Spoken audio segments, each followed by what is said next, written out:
अलग अलग तरह की बंदूकों का अलग अलग तरह का मैकेनिज्म होता है, पर सभी बंदूकें एक ही बेसिक प्रिंसिपल पर काम करती हैं।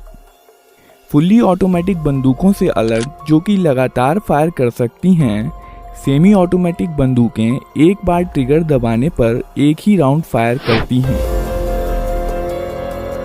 यह एक 9mm सेमी ऑटोमेटिक पिस्तौल है। इस वीडियो में हम देखेंगे कि सेमी ऑटोमेटिक हैंडगन्स और पिस्तौलें कैसे काम करती हैं। यह एक कारतूस या कार्ट्रिज है।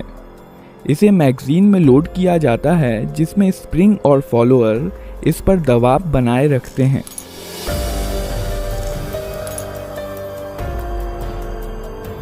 मैगजीन का डिज़ाइन कुछ इस प्रकार का होता है कि कारतूस आगे स्लाइड होकर ही बाहर आ सकता है। इस मैगजीन को बंदूक में रखा जाता है।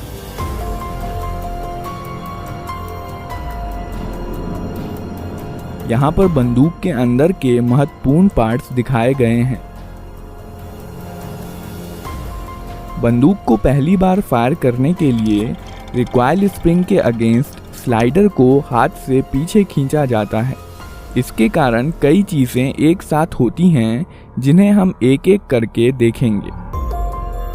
स्लाइडर के मूवमेंट के कारण हैमर पीछे आता है। यह हैमर स्ट्रट के जरिए मेन स्प्रिंग से जुड़ा होता है और इसलिए मेन स्प्रिंग को दबा देता है।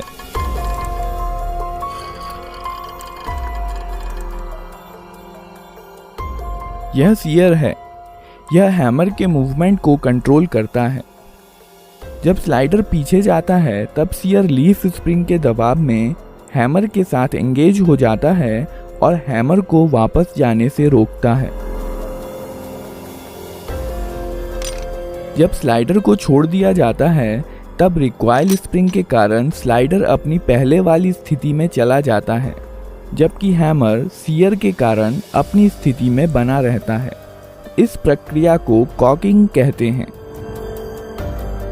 जब स्लाइडर पीछे आता है, तो इस पर बने प्रोजेक्शन बैरल को पीछे की ओर धकेलते हैं, जिसके कारण बैरल कुछ नीचे हो जाता है और इसलिए अब इसमें कारतूस आसानी से भरा जा सकता है। जब स्लाइडर वापस लौट रहा होता है, तो यह एक कारतूस बैरल में ले जाता है और बैरल को अपनी पहले वाली स्थिति में धकेल देता है। कारतूस का पिछला हिस्सा एक्सट्रैक्टर में फंस जाता है, जो कि स्लाइडर से जुड़ा होता है। पिस्तौल अब फायर करने के लिए तैयार है। जब ट्रिगर दबाया जाता है, सीयर डिस्कनेक्टर के माध्यम से धकेल दिया जाता है, जिसके कारण यह हैमर से डिसएंगेज हो जाता है। हैमर अब फ्री है और मेन स्प्रिंग के दबाव में यह फायरिंग पिन, जो कि स्लाइडर में फिक्स्ड होती है, से जा टकराता है। बदले में यह फायरिंग पिन कारतूस के प्राइमर पर स्ट्राइक करती है।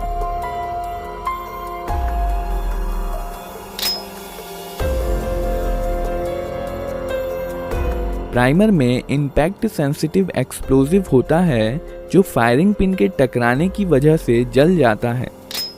इसके कारण कारतूस में रखे पाउडर में आग लग जाती है, जिसकी वजह से बहुत सारी गैसेस पैदा होती हैं और इस प्रकार बुलेट के पीछे की जगह बेहद हाई प्रेशर गैसों से भर जाती है। इसलिए बुलेट पर पीछे से बल लगता है, जिसके कारण बुलेट बहुत तेज गति के साथ बैरल से बाहर निकलती है। बुलेट के बाहर आ जाने पर यह गैसेस एटमॉस्फेयर में चली जाती हैं और अब यह बुलेट पर कोई बल नहीं लगाती हैं और बुलेट अपने मोमेंटम के कारण आगे बढ़ती जाती हैं।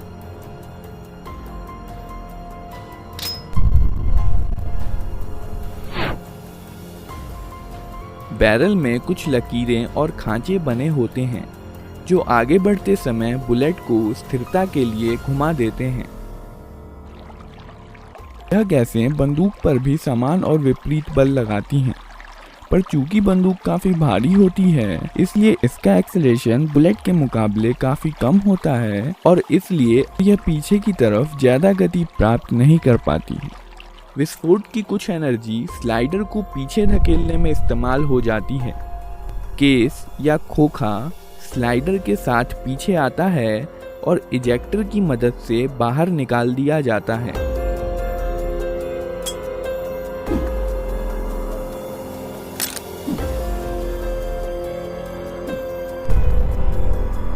साथ ही साथ स्लाइडर हैमर को पीछे धकेलता है और बंदूक को अपने आप रिलोड भी कर देता है।